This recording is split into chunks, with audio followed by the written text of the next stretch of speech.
absorber ce changement de stratégie. Ça se fait jamais comme ça, et plus la société est grande, plus c'est compliqué. C'est vrai que si vous êtes dans une start-up et que vous êtes 4-5, vous dites les produits ne se vendent pas, on va changer notre stratégie, notre fusil d'épaule. Quand on est tous ensemble, ça se fait bien. Mais quand on est 800, 1000 ou voire plus, ou 10 000, là ça se fait pas comme ça. Donc moi je suis en charge de vous parler de ça et de mon expérience vécue. Donc, je suis entré dans cette société pour faire changer le modèle, pour passer d'un modèle business qui était entrant vers un modèle de création de business. C'était ça le changement de stratégie de la société. Avec Melitis, qu'est-ce qu'on a fait? L'idée de Melitis, c'était de se dire, bon, face à ça, il faut qu'on fasse une conduite par étapes.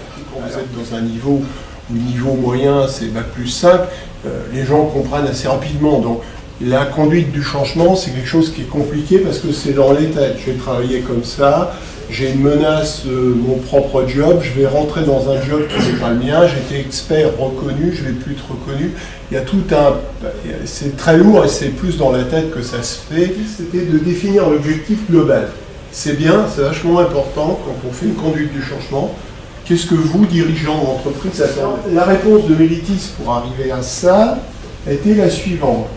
C'était faire évoluer la culture. C'était probablement l'étape la plus difficile. Pourquoi? Parce que changer un état d'esprit de quelqu'un qui s'appuie sur une sécurité d'emploi, finalement qu'il fasse du client ou qu'il ne fasse pas du client, ça reviendra au même. Donc d'accepter une pression, c'est compliqué. Et là, comme il y a eu un recrutement externe, on s'est appuyé beaucoup là-dessus, sur le recrutement externe de technico-commerciaux, on s'est appuyé sur, en fait, on a créé des sous-marins pour convaincre les gens de l'intérieur, mais petit à petit, sans violence, c'est-à-dire ça s'est fait, ces changements-là, ça a duré presque 1 an, hein, c'est ça à peu près? Presque 1 an pour arriver à ce qu'ils signent des objectifs, quoi. Mais, la société d'établir une relation de confiance, principalement avec les commanditaires de la mission, dont je faisais partie, le directeur général, et avec les équipes à former. C'est ça le plus important. C'est-à-dire, globalement, vous allez former les gens, et si vous n'établissez pas une confiance avec ces gens-là, vous avez un rejet. Et c'est ce qui s'est passé dans les 2 sociétés précédentes. La mesure de progrès. Quand vous faites une conduite du changement, c'est fondamental. La réponse de Melitis sur cette 2e étape, c'était définir une charte de la relation client avec les équipes en obtenant un consensus. Ce que je dois être, ce que je dois faire. On en revient à l'histoire de l'état d'esprit et de la méthode. Prendre conscience que la vente commence quand le client dit non. Alors, l'idée, je ne sais pas si vous êtes familiarisé au poker, mais ce qu'on appelle le hold'em poker, c'est le gagnant rafle toute la mise.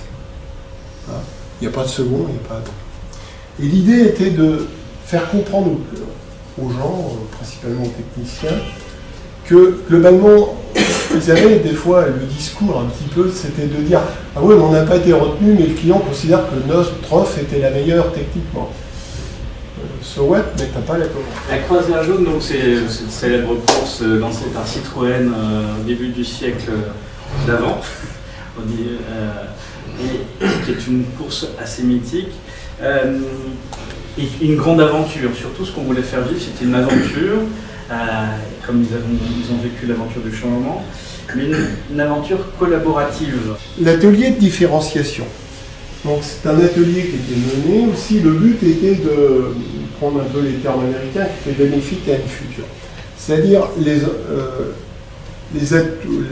attentes du client, l'enjeu du client et les caractéristiques de ce que j'ai avant. Alors le dernier atelier qui était important, qui était l'atelier du comportement. Je suis arrivé sur cette partie-là, on faisait à peu près 44 millions en 2010, et là cette année on va faire 55 millions. Donc c'est plutôt bien. Donc l'idée qu'on a tous, c'est de vouloir un petit peu survendre quelque chose et de sous-estimer les moyens de faire évoluer une entreprise. Parce que même qu'on soit une entreprise privée, on ne va pas changer tout le monde. Donc globalement, il faut faire attention du temps à former, de se dire cette étape-là, elle est difficile à franchir, parce qu'on va faire un pas culturel vraiment.